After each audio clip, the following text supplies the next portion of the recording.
sexual promiscuity.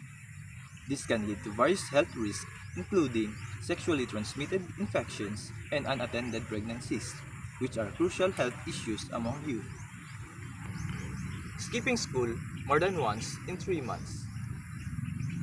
Truancy is often associated with increased independence from adult supervision, providing opportunities for engaging in risky behaviors, including sexual activities.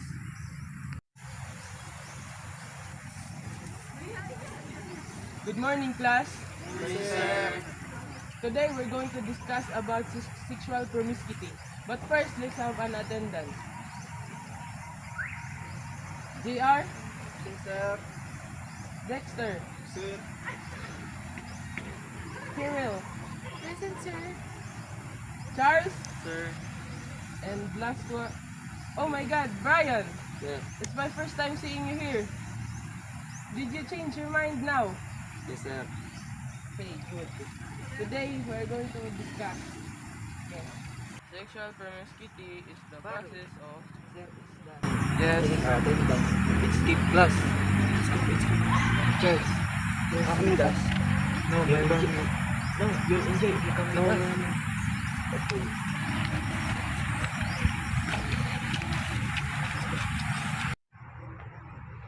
Okay, so that's our topic for today. Oh, where's Brian and JR? Please, skip school again, sir. Repeated violation of the law or school regulation.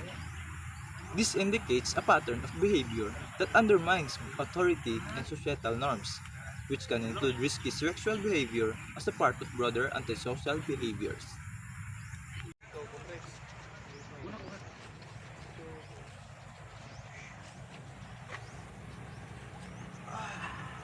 Let's smoke.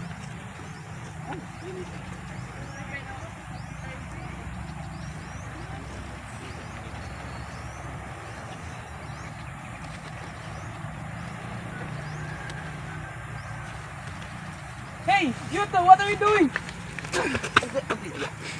Did you know that smoking is prohibited here in our class? Come with me in the office and bring your father. Running away more than once in 3 months. This responds to instability in a young person's life, which might increase their vulnerability to risky sexual encounters, especially if they are seeking shelter or support in unsafe conditions. Come on, get inside. Sit down. What have you done? You are only a minor and you are making a false decision. Did I teach you that? It's that how I raised you? I hate this family. Regular use of drugs and alcohol. Substance abuse is closely linked to risky sexual behaviors due to impaired judgment and decreases inhibition, which can increase vulnerability to sexual coercion and unsafe practices.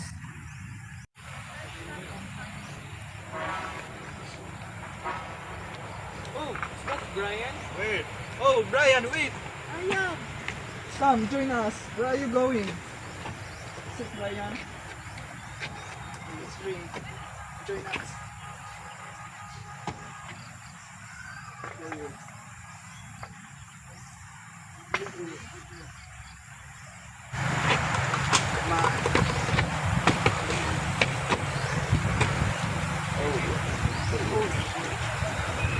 So much. Cheers.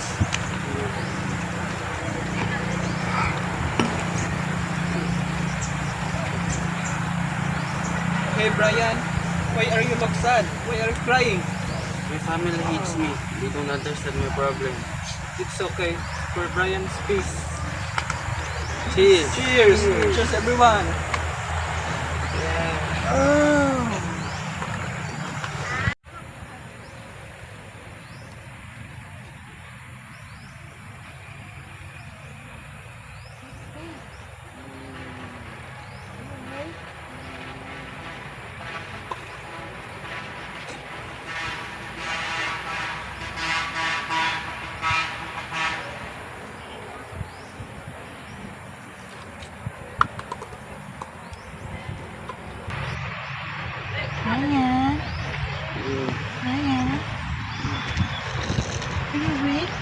Are you sad, Brian?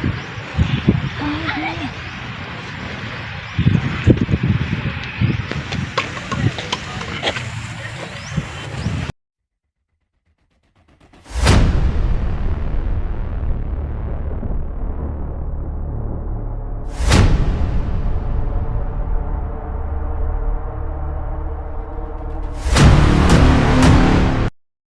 As a CMU1, these are the ways and practices to avoid sexual risk.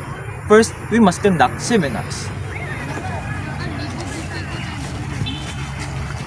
Education awareness, skill development, expert guidance, and inspire and motivate. By combining education, expert advice, and community support, seminars effectively contribute to overcome bad habits just like this. Next is sports, and these are the contribution of sports. First, structured routine, discipline and focus, social engagement, stress relief, and boost self-esteem. Sports contribute to a healthier lifestyle and help individual avoid falling into bad habits. Last is, we must apply with mentorship. We must get a mentor with good role model, with good feedback and reflection, because they provide personalized support and encouragement which help to avoid sexual risk. Thank you so much. Lastly, We must avoid sexual risk.